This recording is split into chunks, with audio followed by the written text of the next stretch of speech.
Assalamualaikum warahmatullahi wabarakatuh. Perkenalkan, nama saya Muhammad Fikri Aidin dan di sebelah saya rekan saya. Ya, saya Niko Akbar Prasetyo. Di sini kita akan menjelaskan materi basis data. Oke, tanpa basa-basi lagi kita lanjut ke videonya.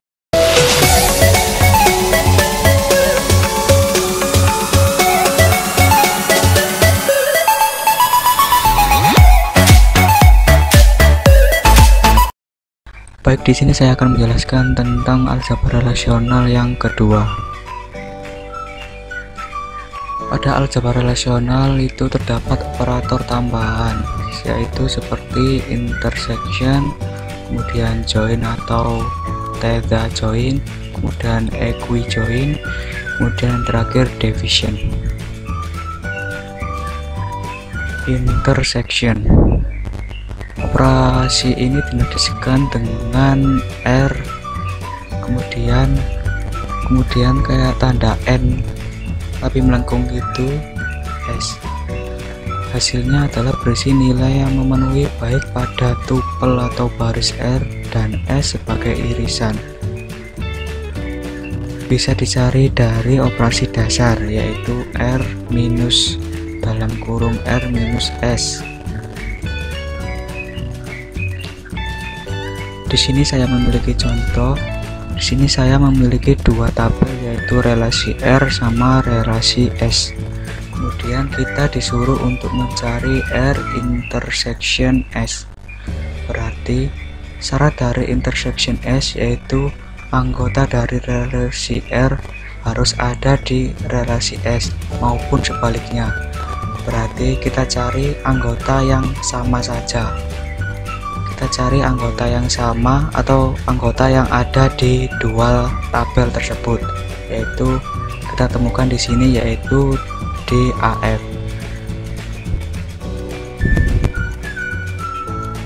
Kemudian join atau theta join. Operasi join dinotasikan dengan tanda seperti waktu yang ada segitiga dua itu, kemudian yang digunakan untuk menggabungkan tupel-tupel atau baris-baris dari dua relasi menjadi single tupel. Kemudian join sering disebut juga theta join untuk menyederhanakan selection pada hasil Cartesia produk. Kemudian skemanya mirip dengan cross produk, hanya diberikan kondisi tertentu.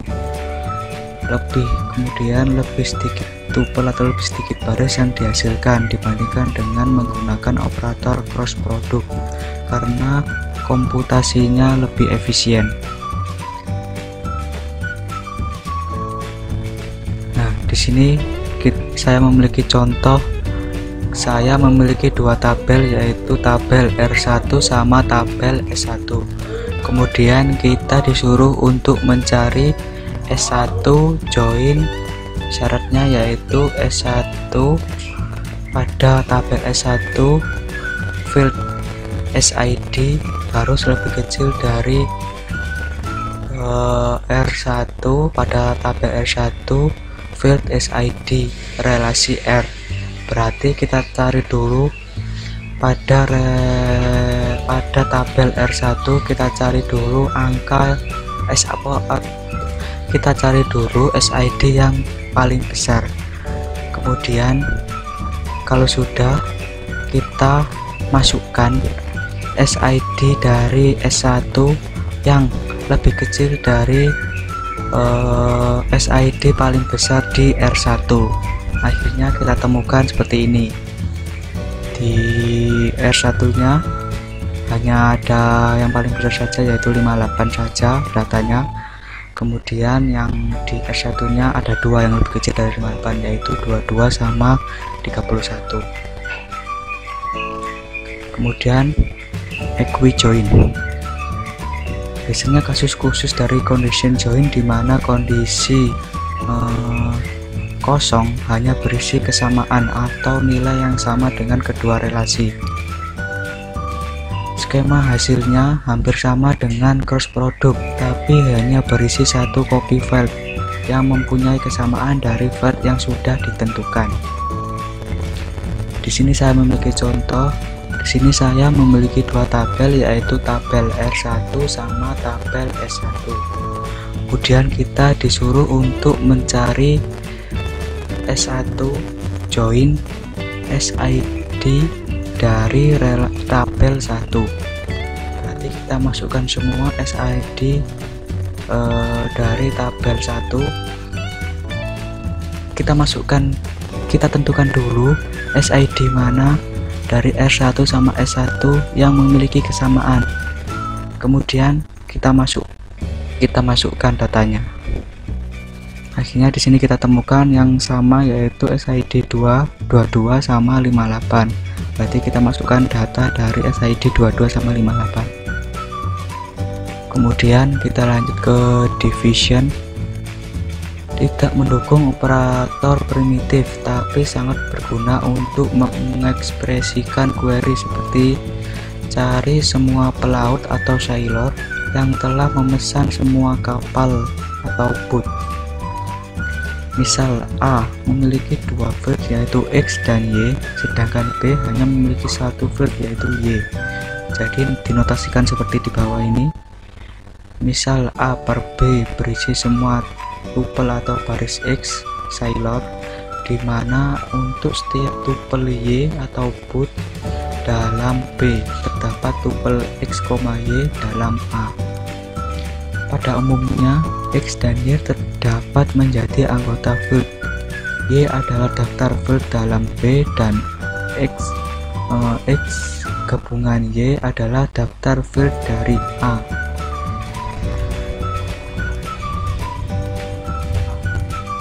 Kemudian di sini saya memiliki contoh dari division, yaitu di sini saya memiliki tabel A, B1, B2 sama B3. Kemudian di sini kita disuruh untuk mencari A per B1, A per B2 sama A per B3. Kita bahas dulu yang A per B1. Di sini kita disuruh untuk mencari A per B1, berarti kita lihat B1 nya dulu atau syaratnya dulu, yaitu di B1 yaitu PNO nya harus P2. Berarti kita cari semua SNO yang memiliki PNO P2. Nah, di sini kita temukan yaitu S1, kemudian S2, S3 sama S4. Kemudian kita lanjut ke A per B2. Di A per B2 kita lihat syaratnya dulu, yaitu PNO nya harus P2 sama P4. Berarti kita cari SNO yang memiliki PNO P2 sama P4. Kalau tidak ada salah satu berarti tidak boleh, berarti kita harus mencari yang dua-duanya ada, yaitu seperti S1 sini, S1 P2 nya ada, P4 nya ada.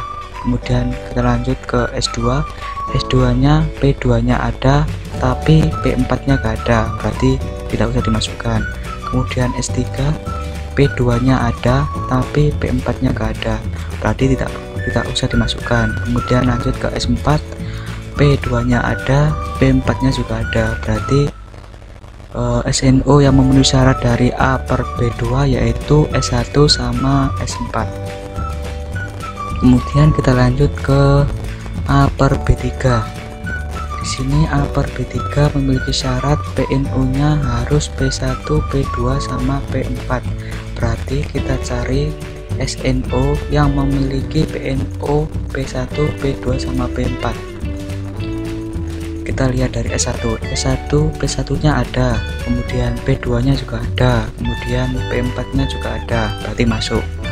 Kemudian S2, P1 nya ada, kemudian P2 nya juga ada, tapi P4 nya gak ada, berarti nggak masuk. Kemudian S3 nya, P2 nya ada tapi P1 sama P4 nya gak ada, berarti nggak masuk. Kemudian S4 nya yaitu P2 nya ada, P4 nya ada, tapi P1 nya gak ada, berarti yang memenuhi syarat hanya S1 saja, berarti A per B3 nya hanya S1. Sekian pembahasan saya tentang aljabar relasional operasi tambahan. Semoga apa yang saya sampaikan pada kesempatan kali ini bermanfaat bagi kita untuk memahami tentang aljabar relasional. Kurang lebihnya saya mohon maaf sebesar-besarnya. Wassalamualaikum warahmatullahi wabarakatuh.